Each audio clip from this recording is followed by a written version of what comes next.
शिवाय नमस्तुभ्यं श्री शिवाय नमस्तुभ्यं श्री शिवाय नमस्तुभ्यं श्री शिवाय नमस्तुभ्यं श्री शिवाय नमस्तुभ्यं श्री शिवाय नमस्तुभ्यं श्री शिवाय नमस्तुभ्यं श्री शिवाय नमस्तुभ्यं श्री शिवाय नमस्तुभ्यं श्री शिवाय नमस्तुभ्यं श्री शिवाय नमस्तुभ्यं श्री शिवाय नमस्तुभ्यं श्री शिवाय नमस्तुभ्यं श्री शिवाय नमस्तुभ्यं श्री शिवाय नमस्तुभ्यं। जय हो भगवान शिव की जय हो, माता पार्वती की जय हो, पार्वती माता की जय हो, पार्वती माता की जय हो। जय हो गणेश जी महाराज की जय हो, नंदीश्वर भगवान की जय, मूषकराज की जय हो। जय हो श्री शिवाय नमस्तुभ्यं श्री शिवाय नमस्तुभ्यं श्री शिवाय नमस्तुभ्यं श्री शिवाय नमस्तुभ्यं श्री शिवाय नमस्तुभ्यं श्री शिवाय नमस्तुभ्यं श्री शिवाय नमस्तुभ्यं श्री शिवाय नमस्तुभ्यं श्री शिवाय नमस्तुभ्यं श्री शिवाय नमस्तुभ्यं श्री शिवाय नमस्तुभ्यं श्री शिवाय नमस्तुभ्यं।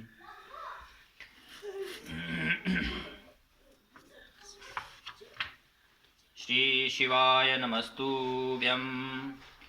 तवमेव माता च पिता तवमेव बन्धुश्च सखा तवमेव विद्या द्रविणं तवमेव सर्वं मम देवदेव।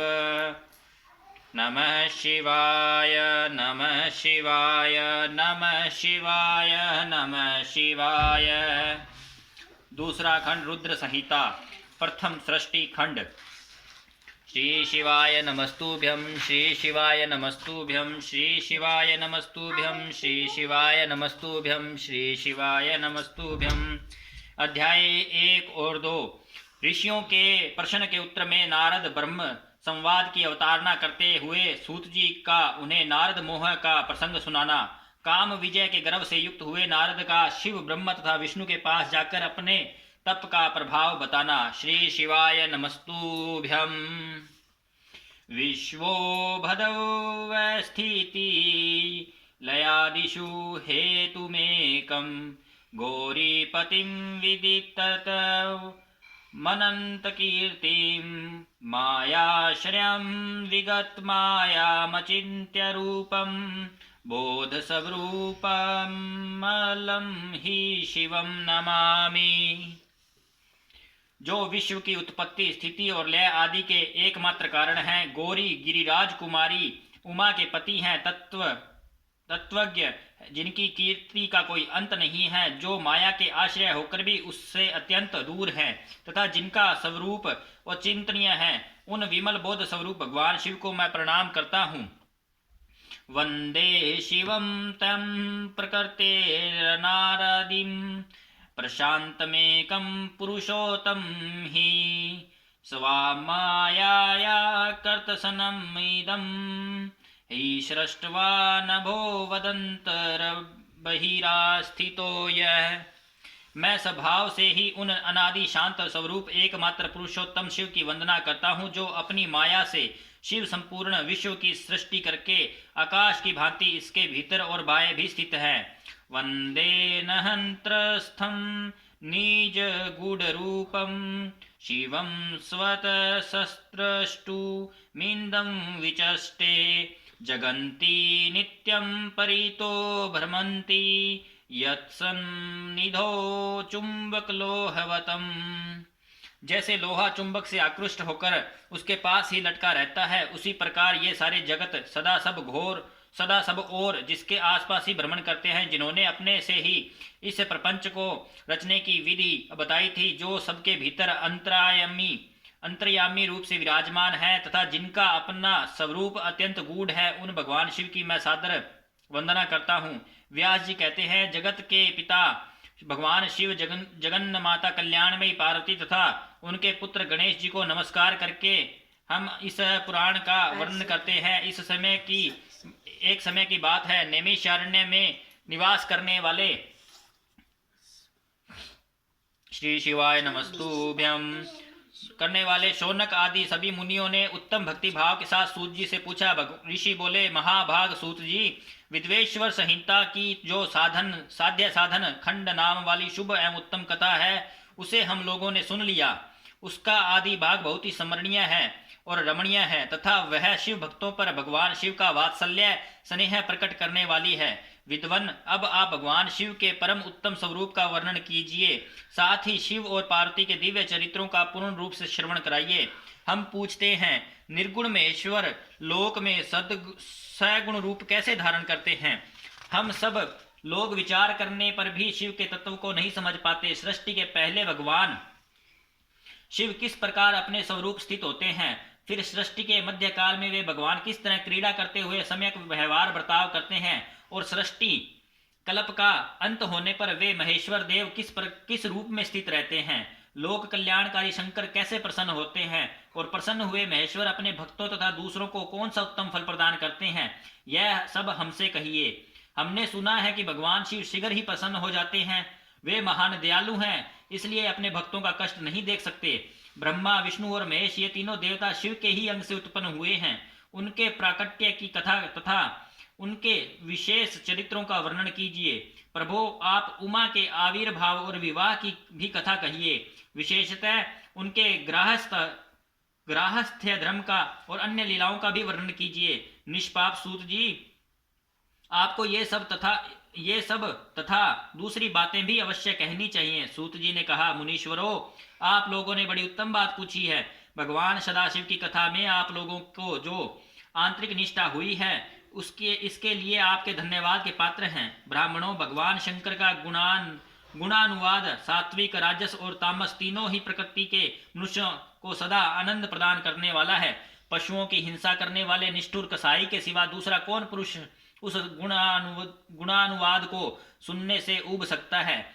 जिनके मन में कोई तृष्णा नहीं है, ऐसे महात्मा पुरुष भगवान शिव के उन गुणों का गान करते हैं, क्योंकि वह गुणा वाली संसार रूपी रोग की दवा है। मन तथा कानों को प्रिय लगने वाली और संपूर्ण मनोरथों को देने वाली है। ब्राह्मणों, आप लोगों के प्रश्न के अनुसार मैं यथा बुद्धि प्रयत्न पूर्वक शिव लीला का वर्णन करता हूँ। आप आदर पूर्वक सुने। जैसे आप लोग पूछ रहे हैं, उसी प्रकार देव ऋषि नारद जी ने शिव रूपी भगवान विष्णु से प्रेरित होकर अपने पिता से पूछा था। अपने पुत्र नारद का प्रश्न सुनकर शिव भक्त ब्रह्मा जी का चित्त प्रसन्न हो गया और वे उन मुनि शिरोमणि को हर्ष प्रदान करते हुए प्रेम पूर्वक भगवान शिव के यश का गान करने लगे। एक समय की बात है, मुनि शिरोमणि विप्रवर नारद जी ने, जो ब्रह्मा जी के पुत्र हैं, विनीत चित्त हो तपस्या में मन लगाया। हिमालय पर्वत में कोई एक गुफा थी जो बड़ी शोभा से संपन्न दिखाई देती थी। उसके निकट देव नदी गंगा निरंतर वेग पूर्वक बहती थी। वहां एक महान दिव्य आश्रम था जो नाना प्रकार की शोभा से सुशोभित था। दिव्य दृष्टि नारद जी तपस्या करने के लिए उसी आश्रम में गए। उस गुफा को देखकर मुनिवर नारद जी बड़े प्रसन्न हुए और सुदीर्घ काल तक वहां तपस्या करते रहे। उनका अंतःकरण शुद्ध था। वे दृढ़ता पूर्वक आसन बांधकर मौन हो प्राणायाम पूर्वक समाधि में स्थित हो गए। ब्राह्मणों, उन्होंने वह समाधि लगाई जिसमें ब्रह्म का साक्षात्कार कराने वाला अहम ब्रह्मास्मि, मैं ब्रह्म हूँ, यह विज्ञान प्रकट होता है। मुनिवर नारद जी जब इस प्रकार तपस्या करने लगे, उस समय यह समाचार पाकर देवराज इंद्र कांप उठे। वे मानसिक संताप से विहल हो गए। ये नारद मुनि मेरा राज्य लेना चाहते हैं। मन ही मन ऐसा सोचकर इंद्र ने उनकी तपस्या में विघ्न डालने के लिए प्रयत्न करने की इच्छा की। उस समय देवराज ने अपने मन से कामदेव का स्मरण किया। स्मरण करते ही कामदेव आ गए। महेंद्र ने उन्हें नारद जी की तपस्या में विघ्न डालने का आदेश दिया। यह आज्ञा पाकर कामदेव वसंत को साथ ले बड़े गर्व से उस स्थान पर गए और अपना उपाय करने लगे। उन्होंने वहां शीघ्र ही सारी कलाएं रच डाली। वसंत ने भी मत होकर अपना प्रभाव अनेक प्रकार से प्रकट किया। मुनिवरों, कामदेव और वसंत के अथक प्रयत्न करने पर भी नारद मुनि के चित्त में विकार नहीं उत्पन्न हुआ। महादेव जी के अनुग्रह से उन दोनों का गर्व चूर्ण हो गया। शौनक आदि में ऋषियों, ऐसा होने में जो कारण था उसे आदर पूर्वक सुनो। महादेव जी की कृपा से ही नारद मुनि पर कामदेव का कोई प्रभाव नहीं पड़ा। पहले उसी आश्रम में काम शत्रु भगवान शिव ने उत्तम तपस्या की थी और वहीं उन्होंने मुनियों की तपस्या का नाश करने वाले कामदेव को शीघ्र ही भस्म कर डाला था। उस समय रति ने कामदेव को पुनः जीवित करने के लिए देवताओं से प्रार्थना की थी। तब देवताओं ने समस्त लोगों का कल्याण करने वाले भगवान शंकर से याचना की। उनकी याचना करने पर बोले, देवताओं, कुछ समय व्यतीत होने के बाद कामदेव जीवित तो हो जाएंगे, परंतु यहाँ उनका कोई उपाय नहीं चल सकेगा। अमरगण, यहाँ खड़े होकर लोग चारों ओर जितनी दूर तक की भूमि को नेत्र से देख पाते हैं, वहां तक कामदेव के बाणों का प्रभाव नहीं चल सकेगा, इसमें संशय नहीं है। भगवान शंकर की इस उक्ति के अनुसार उस समय वहां नारद जी के प्रति कामदेव का निजी प्रभाव मिथ्या सिद्ध हुआ। वे शीघ्र ही स्वर्गलोक में इंद्र के पास लौट गए। वहां कामदेव ने अपना सारा वृतांत और मुनि का प्रभाव कह सुनाया। तत्पश्चात इंद्र की आज्ञा से वे वसंत के साथ अपने स्थान को लौट गए। उस समय देवराज इंद्र को बड़ा विस्मय हुआ। उन्होंने नारद जी की भूरी भूरी प्रशंसा की, परंतु शिव की माया से मोहित होने के कारण वे उस पूर्व वृतांत को स्मरण न कर सके। वास्तव में इस संसार के भीतर सभी प्राणियों के लिए शुभ की माया को जानना अत्यंत कठिन है, शंभु की माया को जानना अत्यंत कठिन है। जिसने भगवान शिव के चरणों में अपने आप को समर्पित कर दिया हो, उस भक्त को छोड़कर शेष सारा जगत उनकी माया से मोहित हो जाता है। नारद जी भी भगवान शंकर की कृपा से वहां चिरकाल तक तपस्या में लगे रहे। जब उन्होंने अपनी तपस्या को पूर्ण हुई समझा, तब वे मुनि उससे विरत हो गए। कामदेव पर मेरी विजय हुई ऐसा मानकर उस मुनीश्वर के मन में व्यर्थ ही गर्व हो गया। भगवान शिव की माया से मोहित होने के कारण उन्हें यथार्थ बात का ज्ञान नहीं रहा। वे यह नहीं समझ सके कि कामदेव के पराजित होने में भगवान शंकर का प्रभाव ही कारण है। उस माया से अत्यंत मोहित हो मुनि शिरोमणि नारद तथा अपना काम विजय संबंधी वृतांत बताने के लिए तुरंत ही कैलाश पर्वत पर चले गए। श्री शिवाय नमस्तुभ्यम। उस समय वे विजय के मद से उन्मत्त हो रहे थे। वहां रुद्रदेव को नमस्कार करके गर्व से भरे हुए मुनि ने अपने आप को महात्मा मानकर तथा अपने ही प्रभाव से कामदेव पर अपनी विजय हुई समझकर उन्हें से सारा वृतांत कह सुनाया। वह सब सुनकर भक्त वत्सल भगवान शंकर ने नारद जी से, जो अपनी ही माया से मोहित होने के कारण काम विजय के यथार्थ कारण को नहीं जानते थे और अपने विवेक को भी खो बैठे थे, कहा। रुद्र बोले, तात नारद, तुम बड़े विद्वान हो, धन्यवाद के पात्र हो, परंतु मेरी यह बात ध्यान देकर सुनो। अब से फिर कभी ऐसी बात कहीं भी न कहना। विशेषतः भगवान विष्णु के सामने इसकी चर्चा कदापि न करना। तुमने मुझसे अपना जो वृतांत बताया है उसे पूछने पर भी दूसरों के सामने न कहना। यह सिद्धि संबंधी वृतांत सर्वथा गुप्त रखने योग्य है। इससे कभी भी किसी पर प्रकट नहीं करना चाहिए। तुम मुझे विशेष प्रिय हो, इसलिए अधिक जोर देकर मैं तुम्हें यह शिक्षा देता हूँ और इसे न कहने की आज्ञा देता हूँ, क्योंकि तुम भगवान विष्णु के भक्त हो और उनके भक्त होते हुए भी मेरे अत्यंत अनुगामी हो। इस प्रकार बहुत कुछ कहकर संसार की सृष्टि करने वाले भगवान रुद्र ने नारद जी को शिक्षा दी। अपने वृतांत को गुप्त रखने के लिए उन्हें समझाया बुझाया, परंतु वे तो शिव की माया से मोहित थे, इसलिए उन्होंने उनकी दी शिक्षा को अपने लिए हितकर नहीं माना। तदंतर मुनि शिरोमणि नारद ब्रह्मलोक में गए। वहां ब्रह्मा जी को नमस्कार करके उन्होंने कहा, पिताजी, मैंने अपने तपोबल से कामदेव को जीत लिया है। उनकी यह बात सुनकर ब्रह्मा जी ने भगवान शिव के चरणारविंदों का चिंतन किया और सारा कारण जानकर अपने पुत्र को यह सब कहने से मना किया, परंतु नारद जी शिव की माया से मोहित थे, अतएव उनके चित्त में मद का अंकुर जम गया था, उनकी बुद्धि मारी गई थी। इसलिए नारद जी अपना सारा वृतांत भगवान विष्णु के सामने कहने के लिए वहां से शीघ्र ही विष्णु लोक में गए। नारद मुनि को आते हुए देख भगवान विष्णु बड़े आदर से उठे और शीघ्र ही आगे बढ़कर उन्होंने मुनि को हृदय से लगा लिया। मुनि के आगमन का क्या हेतु है इसका उन्हें पहले से ही पता था। नारद जी को उसने अपने आसन पर बिठाकर भगवान शिव के चरणारविंदों के चिंतन करके श्री हरि ने उनसे पूछा।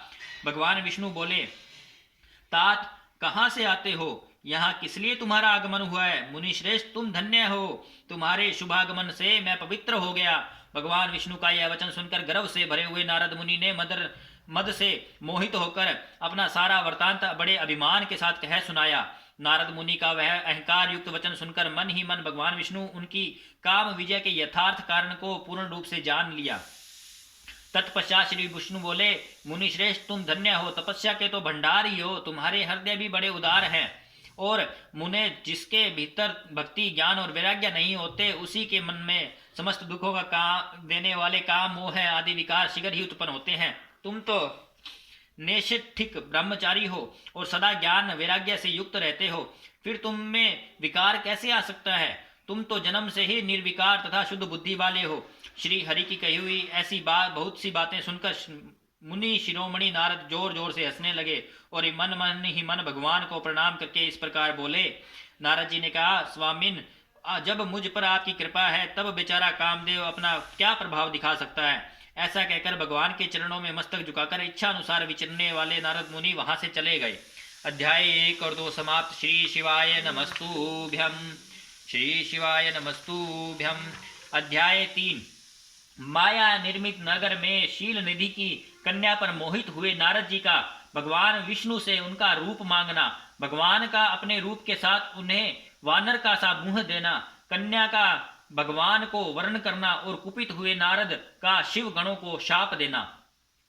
सूत जी कहते हैं, मैं ऋषियों, जब नारद मुनि इच्छानुसार वहां से चले गए तब भगवान शिव की इच्छा से माया विशारद श्री हरि ने तत्काल ही अपनी माया प्रकट की। उन्होंने मुनि के मार्ग में एक विशाल नगर की रचना की जिसका विस्तार 100 योजन था।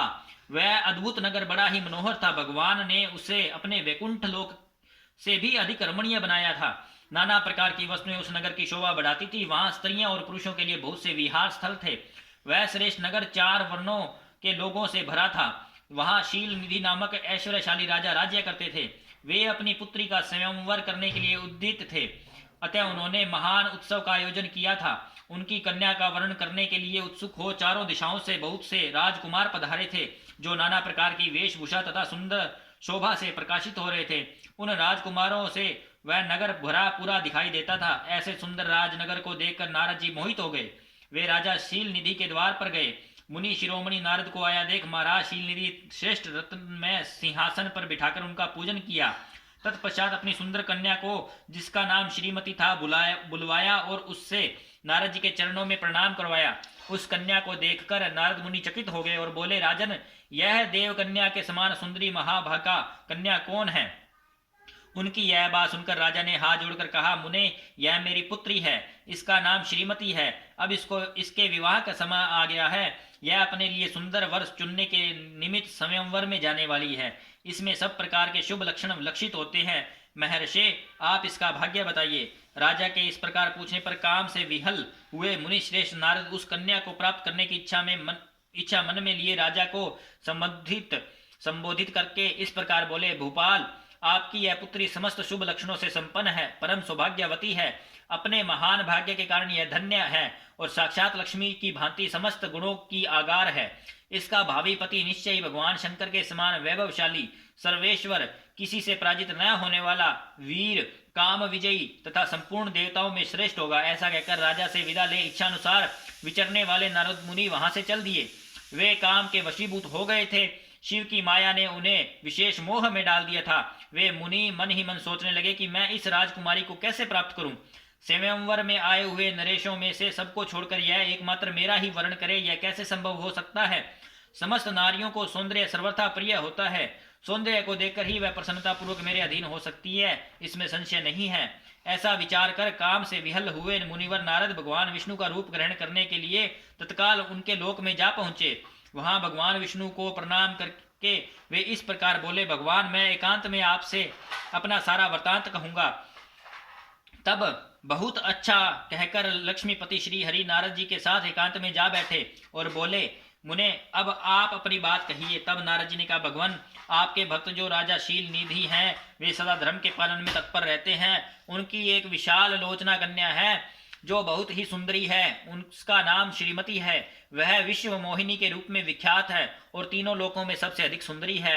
प्रभो, आज मैं शीघ्र ही उस कन्या से विवाह करना चाहता हूँ। राजा शील निधि ने अपनी पुत्री की इच्छा से स्वयंवर रचाया है, इसलिए चारों दिशाओं में वहां सहस्त्रों राजकुमार पधारे हैं।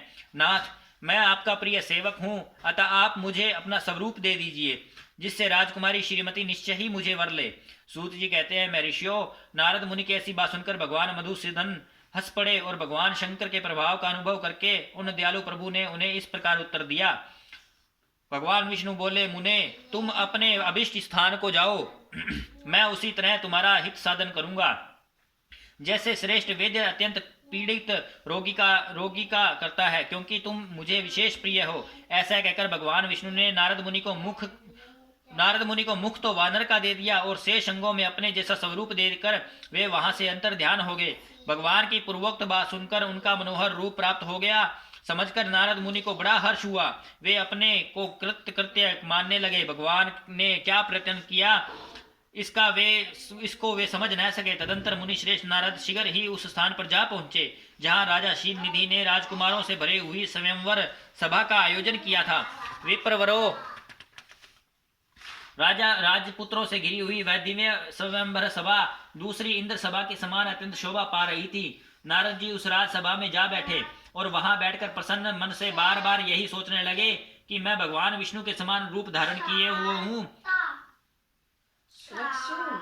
अतः वह राजकुमारी अवश्य मेरा ही वर्ण करेगी, दूसरे का नहीं। मुनि श्रेष्ठ नारद को यह ज्ञात नहीं था मेरा मुंह कितना कुल रूप है। उस सभा में बैठे हुए सब मनुष्यों ने मुनि को उनके पूर्व रूप में ही देखा। राजकुमार आदि कोई भी उनके रूप परिवर्तन का रहस्य ना जान सके। वहां नारद जी की रक्षा के लिए भगवान रुद्र के 2 पार्षद आए थे, जो ब्राह्मण का रूप धारण करके गूढ़ भाव से वहां बैठे थे। श्री शिवाय नमस्तुभ्यम, श्री शिवाय नमस्तुभ्यम, श्री शिवाय नमस्तुभ्यम, श्री शिवाय नमस्तुभ्यम, श्री शिवाय नमस्तुभ्यम, श्री शिवाय नमस्तुभ्यम, श्री शिवाय नमस्तुभ्यम, श्री शिवाय नमस्तुभ्यम। वे ही नारद जी रूप परिवर्तन के उत्तम भेद को जानते थे। मुनि को काम वेश से मूड हुआ जान वे दोनों पार्षद उनके निकट गए और आपस में बातचीत करते हुए उनकी हंसी उड़ाने लगे, परंतु मुनि तो काम से विहल हो रहे थे, अतः उन्होंने उनकी यथार्थ बात भी अनसुनी कर दी। वे मोहित हो श्रीमती को प्राप्त करने की इच्छा से उसके आगमन की प्रतीक्षा करने लगे। इसी बीच में वह सुंदरी राजकन्या क्षत्रियों से घिरी हुई अंतपुर में बाहर आई। उसने अपने हाथों में सोने की एक सुंदर माला ले रखी थी। वह शुभ लक्षणा राजकुमारी स्वयंवर के मध्य भाग में लक्ष्मी के समान खड़ी हुई अपूर्व शोभा पा रही थी। उत्तम व्रत का पालन करने वाली वह भूप कन्या माला हाथ में लेकर अपने मन के अनुरूप वर का अन्वेषण करती हुई सारी सभा में भ्रमण करने लगी। नारद मुनि का भगवान विष्णु के समान शरीर और वानर जैसा मुंह देखकर वह कुपित हो गई और उनकी ओर से दृष्टि हटाकर प्रसन्न मन से दूसरी ओर चली गई। स्वयंवर सभा में अपने मनोवांछित वर को न देखकर वह भयभीत हो गई। राजकुमारी उस सभा के भीतर चुपचाप खड़ी रही। उसने किसी के गले में जयमाला नहीं डाली। इतने में ही राजा के समान वेशभूषा धारण किए भगवान विष्णु वहां आ पहुंचे। किन्हीं दूसरे लोगों ने उनको वहां नहीं देखा, केवल उस कन्या की ही दृष्टि उन पर पड़ी। भगवान को देखते ही उस परम सुंदरी राजकुमारी का मुख प्रसन्नता से खिल उठा। उसने तत्काल ही उनके कंठ में वह माला पहना दी। राजा का रूप धारण करने वाले भगवान विष्णु उस राजकुमारी को साथ लेकर तुरंत अदृश्य हो गए और अपने धाम में जा पहुंचे। इधर सब राजकुमार श्रीमती की ओर से निराश हो गए। नारद मुनि तो काम वेदना से आतुर हो रहे थे, इसलिए वे अत्यंत विहल हो उठे। तब वे दोनों विप्र रूपधारी ज्ञान विशारद रुद्रगण काम विहल नारद जी से उसी क्षण बोले। रुद्रगणों ने कहा, हे नारद, हे मुने, तुम व्यर्थ ही काम से मोहित हो रहे हो और सौंदर्य के बल से राजकुमारी को पाना चाहते हो। अपना वानर के समान घृणित मुख तो देख लो। सूत जी कहते हैं, महर्षियों, उन रुद्रगणों का यह वचन सुनकर नारद जी को बड़ा विस्मय हुआ। वे शिव की माया से मोहित थे। उन्होंने दर्पण में अपना मुख देखा।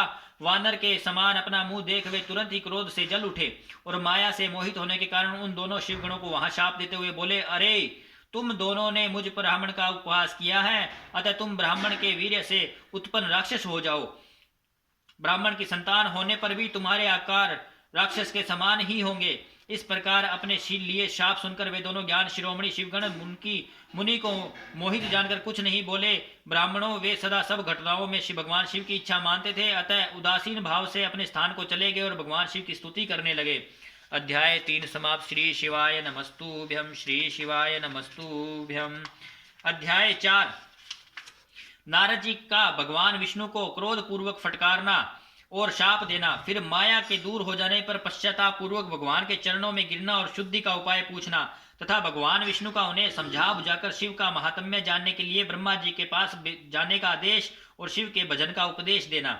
सूत जी कहते हैं, महर्षियों, माया मोहित नारद मुनि उन दोनों शिव गणों को यथोचित शाप देकर भी भगवान शिव के इच्छावश मोहन निद्रा से जाग न सके। वे भगवान विष्णु के किए हुए कपट को याद करके मन में दुस्सह क्रोध लिए विष्णु लोक को गए और समीधा पाकर प्रज्वलित हुए अग्निदेव की भांति क्रोध से जलते हुए उनका ज्ञान नष्ट हो गया। इसलिए वे दुर्वचन पूर्वक व्यंग्य सुनाने लगे। नारद जी ने कहा, हरे तुम बड़े दुष्ट हो, कपटी हो, समस्त विश्व को मोह में डाले रहते हो। दूसरों का उत्साह या उत्कर्ष तुमसे सहा नहीं जाता।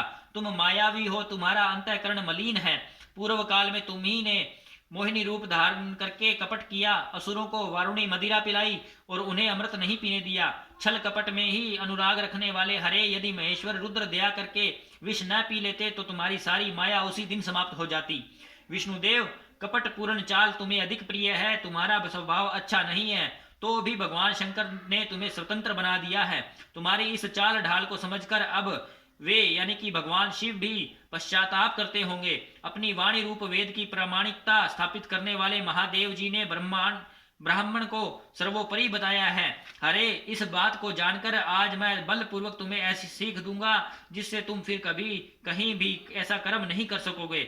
अब तक तुम्हें किसी शक्तिशाली या तेजस्वी पुरुष से पाला नहीं पड़ा था, इसलिए आज तक तुम निडर बने हुए हो, परंतु विष्णु, अब तुम्हें अपनी करनी का पूरा पूरा फल मिलेगा। भगवान विष्णु से ऐसा कहकर माया मोहित नारद मुनि अपने ब्रह्म तेज का प्रदर्शन करते हुए क्रोध से खिन्न हो उठे और शाप देते हुए बोले, विष्णु, तुमने स्त्री के लिए मुझे व्याकुल किया है, तुम इसी तरह सबको मोह में डालते रहते हो। यह कपट पूर्ण कार्य करते हुए तुमने जिस स्वरूप में मुझे संयुक्त किया था, उसी स्वरूप में तुम मनुष्य हो जाओ और स्त्रियों के वियोग का दुख भोगो। तुमने जिन वानरों के समान मेरा मुंह बनाया था, वे ही उस समय तुम्हारे सहायक हों। तुम दूसरों को स्त्री विरह का दुख देने वाले हो, अतः समय भी तुम्हें स्त्री के वियोग का दुख प्राप्त हो। अज्ञान से मोहित मनुष्यों के लिए तुम्हारी स्थिति हो। अज्ञान से मोहित हुए नारद जी ने मोह व श्री हरि को जब इस तरह का शाप दिया, तब उन्होंने शंभु की माया की प्रशंसा करते हुए उस शाप को स्वीकार कर लिया। तदंतर महालीला करने वाले शंभु ने अपनी उस मोहिनी माया को, जिसके कारण ज्ञानी मुनि मोहित हो गए थे, खींच लिया। उस माया के तिरोहित होते ही वह नारद जी पूर्ववर्त शुद्ध बुद्धि से युक्त हो गए। उन्हें पूर्ववर्त ज्ञान प्राप्त हो गया और उनकी सारी व्याकुलता जाती रही। इससे उनके मन में बड़ा विस्मय हुआ। वे अधिकाधिक पश्चाताप करते हुए बारंबार अपनी निंदा करने लगे। उस समय उन्होंने ज्ञानी को भी मोह में डाल देने वाली भगवान शंभु की माया की सराहना की। तदंतर यह जानकर कि माया के कारण ही मैं भ्रम में पड़ गया था, यह सब कुछ मेरा माया जनित भ्रम ही था, वैष्णव शिरोमणि नारद जी भगवान विष्णु के चरणों में गिर पड़े। भगवान श्री हरि ने उन्हें उठाकर खड़ा कर दिया। उस समय अपनी दुर्बुद्धि नष्ट हो जाने के कारण वे योत बोले, नाथ, माया से मोहित होने के कारण मेरी बुद्धि बिगड़ गई थी, इसलिए मैंने आपके प्रति बहुत दुर्वचन कहे हैं, आपको शाप तक दे डाला है। प्रभो, उस शाप को आप मिथ्या कर दीजिए। हाय, मैंने बहुत बड़ा पाप किया है, अब मैं निश्चय ही नरक में पड़ूंगा। हरे, मैं तो आपका दास हूँ, बताइए क्या उपाय है, कौन सा प्रायश्चित करूं जिससे मेरा पाप समूह नष्ट हो जाए और मुझे नरक में न गिरना पड़े। ऐसा कहकर शुद्ध बुद्धि वाले मुनि शिरोमणि नारद जी पुनः भक्ति भाव से भगवान विष्णु के चरणों में गिर पड़े। उस समय उन्हें बड़ा पश्चाताप हो रहा था। तब श्री विष्णुदेव ने उन्हें उठाकर मधुर वाणी में कहा, तात, खेद न करो, तुम मेरे श्रेष्ठ भक्त हो, इसमें संशय नहीं है। मैं तुम्हें एक बात बताता हूँ, सुनो, उससे निश्चय तुम्हारा परम हित होगा, तुम्हें नरक में नहीं जाना पड़ेगा। भगवान शिव तुम्हारा कल्याण करेंगे। तुमने मद से मोहित होकर जो भगवान शिव की बात नहीं मानी थी, उसकी अवहेलना कर दी थी, उसी अपराध का भगवान शिव ने तुम्हें ऐसा फल दिया है, क्योंकि वे ही कर्म फल के दाता हैं। तुम अपने मन में यह दृढ़ निश्चय कर लो कि भगवान शिव की इच्छा से ही सब कुछ हुआ है। सबके स्वामी परमेश्वर शंकर ही गर्व को दूर करने वाले हैं, वे ही परब्रह्म हैं, परमात्मा हैं, उन्हीं का सचिदानंद स्वरूप बोध होता है। वे निर्गुण और निर्विकार हैं, सत्व, रज और तम इन तीनों गुणों से परे हैं। वे ही अपनी माया को लेकर ब्रह्मा, विष्णु और महेश इन तीनों रूपों में प्रकट होते हैं। निर्गुण और सगुण भी वे ही हैं। निर्गुण अवस्था में उन्हीं का नाम शिव है। वे ही परमात्मा, महेश्वर, परब्रह्म, अविनाशी, अनंत और महादेव आदि नामों से कहे जाते हैं। उन्हीं की सेवा से ब्रह्मा जी जगत के सृष्टता हुए हैं और मैं तीनों लोकों का पालन करता हूँ। वे समय ही रुद्र रूप से सदा का संहार करते हैं। वे शिव रूप से भक्त के साक्षी हैं, माया से भिन्न और निर्गुण हैं, स्वतंत्र होने के कारण अपनी इच्छा के अनुसार चलते हैं। उनका विहार, आचार, व्यवहार उत्तम है और वे भक्तों पर दया करने वाले हैं। नारद मुने, मैं तुम्हें एक सुंदर उपाय बताता हूँ जो सुखद, समस्त पापों का नाशक और सदा भोग एवं मोक्ष देने वाला है। तुम उसे सुनो। अपने सारे संशयों को त्याग कर तुम भगवान शंकर के सुयश का गान करो और सदा अनन्य भाव से शिव के शत नाम स्तोत्र का पाठ करो। मुने, तुम निरंतर उन्हीं की उपासना और उन्हीं का भजन करो, उन्हीं के यश को सुनो और गाओ तथा प्रतिदिन उन्हीं की पूजा अर्चना करते रहो। नारद, जो शरीर, मन और वाणी द्वारा भगवान शंकर की उपासना करता है, उसे पंडित या ज्ञानी जानना चाहिए। वह जीवन मुक्त विष कहलाता है और शिव इस नाम रूपी दावानल में बड़े बड़े पातकों के असंख्य पर्वत अनायास भस्म हो जाते हैं। यह सत्य है, इसमें संशय नहीं है। जो भगवान शिव के नाम रूपी नौका का आश्रय लेते हैं वे संसार सागर से पार हो जाते हैं। संसार के मूलभूत उनके सारे पाप निसंदेह नष्ट हो जाते हैं। महामुने, संसार के मूलभूत जो पातक रूपी वृक्ष हैं उनका शिव नाम रूपी कुठार से निश्चय ही नाश हो जाता है।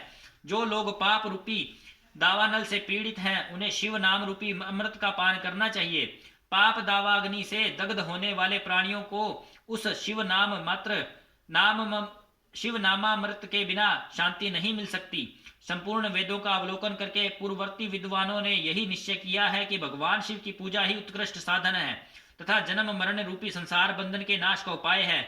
आज से यत्न पूर्वक सावधान रहकर विधि विधान के साथ भक्ति भाव से नित्य निरंतर जगदम्बा पार्वती सहित महेश्वर सदाशिव का भजन करो। नित्य शिव की ही कथा सुनो और कहो तथा अत्यंत यत्न करके बारंबार शिव भक्तों का पूजन किया करो। मुनि श्रेष्ठ, अपने हृदय में भगवान शिव के उज्जवल चरणारविंदों की स्थापना करके पहले शिव के तीर्थों में विचरो। मुने, इस प्रकार परमात्मा शंकर के अनुपम महात्म्य का दर्शन करते हुए अंत में आनंद वन यानी काशी को जाओ। वह स्थान भगवान शिव को बहुत प्रिय है। वहां भक्ति पूर्वक विश्वनाथ जी का दर्शन कर पूजन करो। विशेषतः उनकी स्तुति वंदना करके तुम निर्विकल्प संशय रहित हो जाओगे। नारद जी, इसके बाद तुम्हें मेरी आज्ञा से भक्ति पूर्वक अपने मनोरथों की सिद्धि के लिए निश्चय ही ब्रह्मलोक में जाना चाहिए। वहां अपने पिता ब्रह्मा जी की विशेष रूप से स्तुति वंदना करके तुम्हें प्रसन्नता पूर्ण हृदय से बारंबार शिव के महिमा के विषय में प्रश्न करना चाहिए। ब्रह्मा जी शिव भक्तों में श्रेष्ठ हैं। वे तुम्हें बड़ी प्रसन्नता के साथ भगवान शंकर का महात्म्य और सतनाम स्तोत्रम सुनाएंगे। मुने, आज से तुम शिव आराधना में तत्पर रहने वाले शिव भक्त हो जाओ। विशेष रूप से मोक्ष के भागी बनो। भगवान शिव तुम्हारा कल्याण करेंगे। इस प्रकार प्रसन्नचित हुए भगवान विष्णु नारद मुनि को प्रेम पूर्वक उपदेश देकर श्री शिव का स्मरण वंदन और स्तवन करके वहां से अंतर ध्यान हो गए। बोलो श्री शिवाय नमस्तुभ्यम, श्री शिवाय नमस्तुभ्यम, श्री शिवाय नमस्तुभ्यम। अध्याय 5। नारद जी का शिव तीर्थों में भ्रमण, शिव गणों को शापो उद्धार की बात बताना तथा ब्रह्मलोक में जाकर ब्रह्मा जी से शिव तत्व के विषय में प्रश्न करना। सूत जी कहते हैं, महर्षियों, भगवान श्री हरि के अंतर्धान हो जाने पर मुनि श्रेष्ठ नारद शिवलिंगों का भक्ति पूर्वक दर्शन करते हुए पृथ्वी पर विचरने लगे। ब्राह्मणों, भूमंडल पर घूम फिरकर उन्होंने भोग और मोक्ष देने वाले बहुत से शिवलिंगों का प्रेम पूर्वक दर्शन किया। दिव्यदर्शी नारद जी भूतल के तीर्थों में विचर रहे हैं और उस समय उनका चित्त शुद्ध है, यह जानकर वे दोनों शिवगण उनके पास गए। वे उनके दिए हुए शाप से उद्धार की इच्छा रखकर वहां गए थे। उन्होंने आदर पूर्वक मुनि के दोनों पैर पकड़ लिए और मस्तक झुकाकर भली भांति प्रणाम करके शीघ्र इस प्रकार कहा। शिवगण बोले, ब्राह्मण, हम दोनों शिव के गण हैं। मुने, हमने ही आपका अपराध किया है। राजकुमारी श्रीमती के स्वयंवर में आपका चित्त माया से मोहित हो रहा था। उस समय परमेश्वर की प्रेरणा से आपने हम दोनों को शाप दे दिया। वहां कुछ समय जानकर हमने चुप रह जाना ही अपनी जीवन की रक्षा का उपाय समझा। इसमें किसी का दोष नहीं है, हमें अपने कर्म का ही फल प्राप्त हुआ है। प्रभु, अब आप प्रसन्न होइए और हम दोनों पर अनुग्रह कीजिए। नारद जी ने कहा, आप दोनों महादेव जी के गण हैं और सत्पुरुषों के लिए परम सम्माननीय हैं। अतः मेरे मोह रहित एवं सुखदायक यथार्थ वचन को सुनिए। पहले निश्चय ही मेरी बुद्धि भ्रष्ट हो गई थी, बिगड़ गई थी और मैं सर्वथा मोह के वशीभूत हो गया था। इसलिए आप दोनों को मैंने शाप दे दिया। शिवगणों, मैंने जो कुछ कहा है वह वैसा ही होगा, तथापि मेरी बात सुनिए। मैं आपके लिए शापोद्धार की बात बता रहा हूँ। आप लोग आज मेरे अपराध को क्षमा कर दें। मुनिवर विश्व वाके वीर्य से जन्म ग्रहण करके आप संपूर्ण दिशाओं में प्रसिद्ध कुंभकर्ण और रावण राक्षस राज का पद प्राप्त करेंगे और बलवान वैभव से युक्त तथा परम प्रतापी होंगे।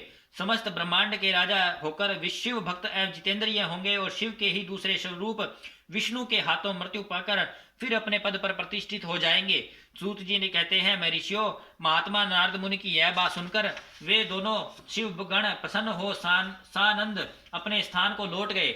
श्री नारद जी भी अत्यंत आनंदित हो अनन्य भाव से भगवान शिव का ध्यान तथा शिव तीर्थों का दर्शन करते हुए बारंबार भूमंडल में विचरने लगे।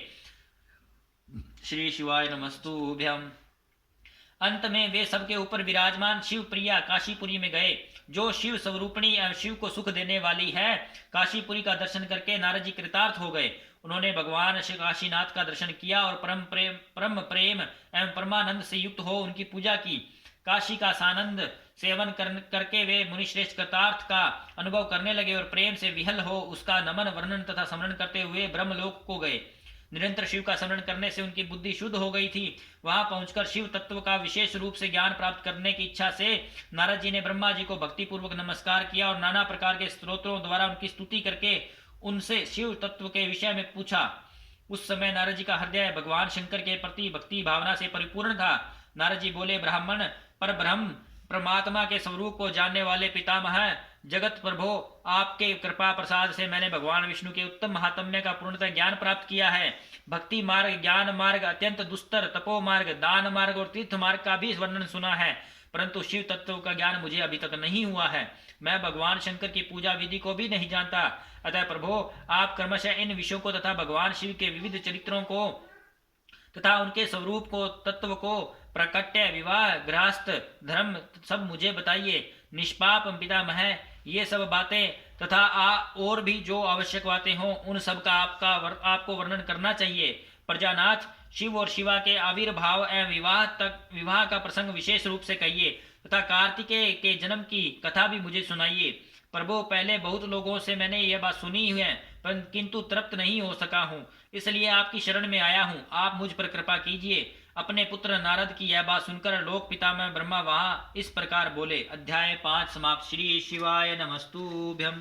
श्री शिवाय नमस्तुभ्यं। श्री शिवाय नमस्तुभ्यं। श्री शिवाय नमस्तुभ्यं। श्री शिवाय नमस्तुभ्यं। श्री शिवाय नमस्तुभ्यं। श्री शिवाय नमस्तुभ्यं। श्री शिवाय नमस्तुभ्यं। श्री शिवाय नमस्तुभ्यं। श्री शिवाय नमस्तुभ्यं। श्री शिवाय नमस्तुभ्यं। श्री शिवाय नमस्तुभ्यं। श्री शिवाय नमस्तुभ्यं। श्री शिवाय नमस्तुभ्यं। श्री शिवाय नमस्तुभ्यं। जय शिव ओंकारा प्रभु, जय शिव ओंकारा। ब्रह्मा विष्णु सदा शिव अर्धांगी धारा। ओम जय शिव ओंकारा। एकानन चतुरानन पंचानन राजे। हंसासन गरुड़ासन वृषवाहन साजे। ओम जय शिव ओंकारा। दो भुज चार चतुर्भुज, 10 भुजे अति सोहे। तीनों रूप निरखता त्रिभुवन जन मोहे। ओम जय शिव ओंकारा। अक्षमाला वनमाला मुनमाला धारी। चंदन मृग मद सोहे बाले शुभकारी। ओम जय शिव ओंकारा। श्वेतांबर पीतांबर बाघंबर अंगे। सनकादिक ब्रह्मादिक भूतादिक संगे। ओम जय शिव ओंकारा। कर के मध्य कमंडलु चक्र त्रिशूल धरता। जग करता जग हरता, जग पालन करता। ओम जय शिव ओंकारा। ब्रह्मा विष्णु सदा शिव जानत अविवेका। प्रणवाक्ष में शोभित ये तीनों एका। ओम जय शिव ओंकारा। त्रिगुण स्वामी जी की आरती जो कोई जन गावे। कहत शिवानंद स्वामी भगत हरिहर स्वामी मनवांछित फल पावे। ओम जय शिव ओंकारा। बोलो भगवान शिव की जय हो। पशुपतिनाथ की जय हो। स्वयंभू महादेव की जय हो। हर हर महादेव।